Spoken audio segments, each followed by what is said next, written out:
com grande alegria que hoje nós recebemos aqui Dom Raimundo, né, cardeal da nossa igreja. Nós estamos muito felizes com a presença do senhor aqui.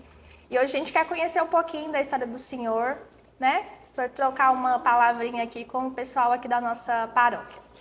É um prazer muito grande, né, poder falar aí para a cidade, né, de Iporá, para suas famílias, seus habitantes, e inicialmente dizer de que estou muito grato, né, muito feliz por ter estado aqui pela primeira vez, pela acolhida que me dispensaram, de modo que agradeço a todos e pela bela celebração ontem à noite, de intronização de Nossa Senhora Aparecida, com a participação de toda a comunidade, das diversas pastorais, sacerdotes, autoridades também, do Poder Judiciário, do Poder Legislativo, do Poder Executivo. De modo que muito obrigado a todos, a toda a comunidade, a toda a cidade de Iporá, pedindo a Deus, por intercessão de Nossa Senhora Aparecida, que retribua a todos com muitas bênçãos e graças. Que Deus abençoe sempre a todos. Então, Dom Raimundo, ao longo da vida do senhor, você já percorreu muitas missões dentro da igreja, né? Foi eleito cardeal, também foi arcebispo, né? Lá de Aparecida. E como que a devoção à Nossa Senhora, ela fortaleceu a fé do senhor e também ajudou no ministério? Eu comecei minha vida com 10 anos, né, no seminário e ali fui avançando, progredindo nos estudos. Finalmente terminei o seminário menor, depois comecei o maior, terminei o curso de filosofia em 1960, onde então o arcebispo de Mariana, né, Dom Oscar de Oliveira, atendendo a um pedido, né, do primeiro arcebispo de Brasília, ele prometeu a Dom José Newton, primeiro arcebispo de Brasília, um seminarista no final do curso de teologia. E assim, em 1960, eu fui enviado a Brasília como seminarista, como estudante, para colaborar com aquela arquidiocese que estava nascendo naquele momento e com um futuro muito importante, porque era a capital do Brasil. E ali mudou um pouco digamos assim, um rumo da minha vida, porque o arcebispo de Brasília, ao invés de me enviar para Mariana para concluir a filosofia, ele me mandou, aliás, a teologia, ele me mandou para Roma. Roma eu terminei a teologia, acabei estudando também um curso complementar na Alemanha, retornei, fui ordenado em Brasília, fui pároco, vigário paroquial, bispo auxiliar por mais ou menos 40 anos. No final desses 40 anos, então, fui ordenado antes de bispo auxiliar de Brasília pelo Papa João Paulo II. Em 2004, quando eu terminei meu mandato de secretário-geral da CNBB, o Papa João Paulo II me transferiu para Aparecida, um lugar onde eu não esperava, claro, ir, né, como arcebispo, mas depois vi ali os planos de Deus com relação à minha vida e só tenho que agradecer, porque foram anos, né, de muita felicidade, muita alegria, de muito trabalho. Tive a graça de receber 2 papas, né? Papa Bento XVI, Papa Francisco, lá em Aparecida, acolher os bispos da América Latina, que foram participar da 5ª Conferência Geral, né, do Episcopado Latino-Americano.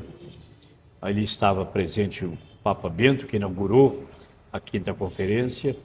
Estava presente, sem nós sabermos, evidentemente, porque não adivinhamos o futuro, estava presente o futuro Papa, na pessoa do Cardeal Francisco, o Cardeal Bergoglio, arcebispo de Buenos Aires, que foi presidente da comissão de redação do documento final, né, de Aparecida, de modo que para mim foi uma graça receber esses 2 papas, receber o Episcopado Latino-Americano em Aparecida, e depois acolher tantos romeiros cada dia, ter a oportunidade de falar-lhes sempre aos domingos, na missa dominical, de enviar-lhes aos devotos de Nossa Senhora Aparecida uma carta mensalmente, né?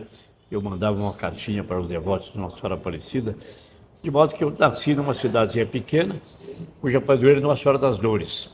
Por isso fui ordenado bispo dia 15 de setembro, festa de Nossa Senhora das Dores. Então sempre a devoção a Nossa Senhora fez parte da minha vida, né, desde a infância, e ali aumentou mais ainda em Aparecida, com testemunho, com exemplo, né, de fé e devoção dos milhares e milhões de romeiros que vão a Aparecida a cada ano. De modo que eu tenho que agradecer a Deus por ter estado ali em Aparecida durante 13 anos, agora vivendo em Brasília, né, depois de do Papa Francisco ter aceito a minha renúncia aos 80 anos, e a minha mãe sempre dizia de que ela rezou para que eu fosse para Aparecida. Ela não queria que eu fosse para outro lugar. E rezou, e ela mesma disse isso em público. E eu creio que Nossa Senhora atendeu a sua prece, e eu realmente me senti muito feliz, muito realizado, naqueles 13 anos em que estive à frente da Arquidiocese de Aparecida. Então, por tudo, eu tenho que agradecer e louvar a Deus. Graças a Deus, né?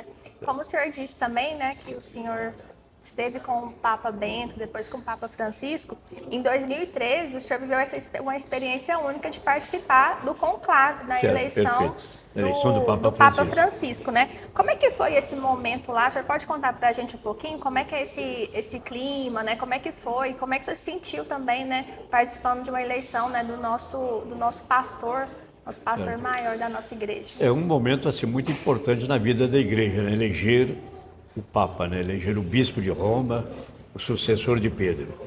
Também tive esse privilégio na minha vida, né? Nem todos os cardeais têm esse privilégio de participar de um conclave, né? De eleger o futuro Papa.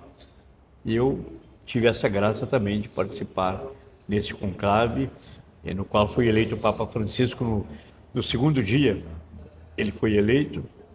Como sempre, todo Papa é eleito assim de uma maneira surpreendente, porque no conclave, né, e nas preparações do conclave não há chapa de um candidato, não há campanha, nas preparatórias não se fala o nome de nenhum candidato, ninguém lança esse candidato, ou lança um outro colega, um outro irmão candidato.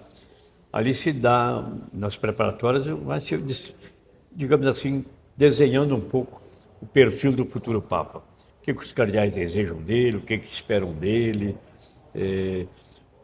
observações em relação também à Cúria Romana, sugestões, às vezes até alguma crítica, né, se for necessária, de uma maneira construtiva, evidentemente, de modo que ali vai se desenhando a figura do Papa, do futuro Papa, e no conclave é só votar. No conclave a gente reza e vota. Mas não há campanha, não há conferência, não há reunião de grupos, de modo que a ação do Espírito Santo que vai agindo na igreja através das mediações humanas, através dos cardeais. Muitas vezes a gente pensa num candidato, eu tenho uma visão de quem seria o futuro Papa e às vezes nem sempre sai como a gente deseja. Sai às vezes até o oposto do que a gente pensou, né? Mas tudo isso é obra de Deus, obra do Espírito Santo. Assim se deu com o Papa João Paulo II, que era do país daquela antiga União Soviética, desconhecido. Se deu com o próprio Bento, já era um pouco muito esperado pela presença dele na Cúria Romana por muitos anos, numa função também muito importante, e era, por assim dizer, o braço direito, né, do Papa João Paulo II. Mas depois o Francisco foi surpresa total, né? E o Papa Leão também foi surpresa. De modo que, como eu dizia ontem na pregação, nós temos que estar sempre preparados para acolher as surpresas de Deus. São sempre as melhores para nós, para a igreja, de modo que vejo na pessoa do Papa Leão XIII aquele que Deus quis para a sua igreja nesse momento, para governar a igreja, presidir a igreja na unidade, na fé e como bispo de Roma. A pedra fundamental da igreja é Jesus Cristo. E o nome de pedra para Pedro vem de Jesus Cristo, porque Jesus Cristo é a pedra, ele também constituiu Pedro pedra, edificada sobre esta pedra. E é Jesus Cristo, né? Pedra angular da igreja. De modo que o Papa sempre tem a assistência do Espírito Santo, tem a presença de Cristo que conduz a igreja, de modo que nós temos a certeza de que ele a conduz sempre, né, dentro daquilo que Deus planeja para a sua igreja, em cada tempo, né, em cada ocasião, diante de cada desafio de cada época, de modo que temos que rezar pelo Papa Leão, para que Deus o assista, o Espírito Santo o ilumine, né, e ele possa conduzir a igreja nos tempos atuais, tempos difíceis, desafiadores, mas com a luz do Espírito Santo temos a certeza de que ele vai conduzir a igreja como Deus quer, né, para o bem de toda a igreja, em todo o mundo, e tem sido recebido muito bem, positivamente, de um modo geral, pelo que a gente vê pelas redes sociais, de modo que peço que rezem pelo Papa Leão, como eu também rezo todos os dias, para que Deus o assista no seu trabalho tão importante, tão fundamental para a igreja, que é de promover a unidade da fé, a comunhão entre os bispos, né? para fortalecer justamente a missão evangelizadora da igreja. Então, e esse mês estamos vendo também um mês vocacional, né? E a Certo. gente está precisando de muitas vocações, né? Sacerdotais, religiosas.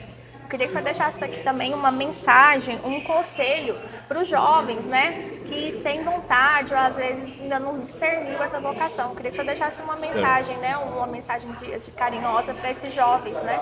Os jovens eu lembraria o seguinte, né? De que Deus, quando nos chama à vida, Ele nos dá uma missão. Nós temos uma missão no mundo. E essa missão é a mais diversificada possível, né? Porque o Espírito Santo sopra onde quer, como quer, né? E quando quer. E Ele é que suscita na igreja os carismas, os diversos dons para o bem da igreja.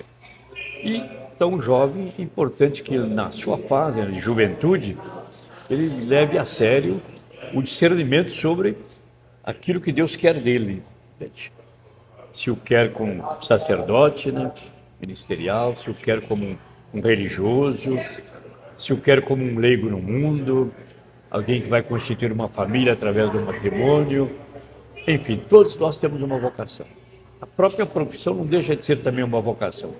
Porque Deus nos dá talentos, nos dá capacidades, nos dá inclinações para uma determinada atividade, né, na vida. Então, que com muita abertura, sinceridade, responsabilidade, procure ver aquilo que Deus quer dele. Entende?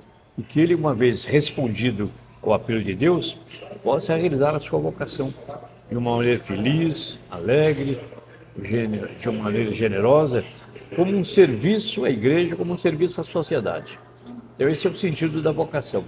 A gente se torna, digamos, um padre religioso, consagrado, ou constituir uma família, não voltada para si, para seus interesses próprios.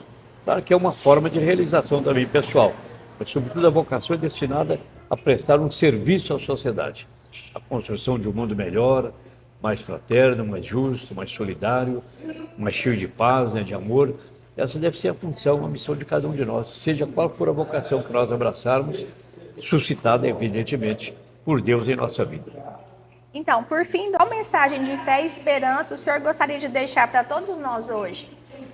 Que caminhemos sempre com esperança. Estamos num ano jubilar, que vai se concluir em janeiro próximo, né? Dia 6 de janeiro do ano que vem. Tem como tema a esperança como uma virtude teologal, isto é, uma virtude que tem como objeto o próprio Deus. E Deus não nos decepciona, Deus não nos engana, de modo que devemos ser sempre pessoas de esperança e, ao mesmo tempo, pessoas que levam a esperança ao mundo, no mundo que vive com tantas dificuldades, em meio a tanta violência, guerras. Então, muitas vezes as pessoas se desanimam, o próprio jovem, às vezes, sente aquele desânimo diante da vida, de um futuro melhor. Não, o cristão olha sempre para o futuro com esperança, porque confia em Deus. Jesus Cristo venceu a morte, venceu o pecado, venceu o demônio, ressuscitou, nos garantiu, portanto, uma vida plenamente feliz, né, na eternidade, após essa nossa caminhada aqui na Terra. Então, nós devemos ser, como cristãos, portadores de esperança para o mundo de hoje. Olhar para o futuro com otimismo, né, de uma maneira positiva, naquela fé, naquela certeza de que Deus é quem conduz tudo na nossa vida. Ele é o Senhor da história, é o Senhor de nossa vida, é o Senhor da criação. Tudo está nas mãos dele. E quando a gente confia e se entrega a Deus, a gente caminha sempre olhando para o futuro com muita esperança, com muita confiança. Então, nós estamos muito felizes, né, com a presença do Senhor. A gente quer agradecer muito pelas palavras, pelo carinho que o Senhor teve com a gente. E nós estamos aqui. Vamos rezar pelo Senhor, né, que Nossa Senhora Aparecida sempre conduza o sacerdócio do Senhor, a vida do Senhor. E o Senhor seja sempre bem-vindo aqui na nossa cidade. Muito obrigado. Tá? Nós agradecemos Quem muito, sabe a Senhor. gente volta também, né? É. Um abraço a você. Através desta gravação, desse vídeo, eu quero levar meu abraço a todos, meu agradecimento a todos, as autoridades, né, civis, militares, enfim, a todas as famílias aqui de Iporá, pela bela celebração de ontem, pela bela acolhida também que eu tive aqui, de modo que eu volto muito feliz, muito realizado por essa visita, guardando as melhores lembranças também de Iporá. Então, um abraço a todos. Obrigada.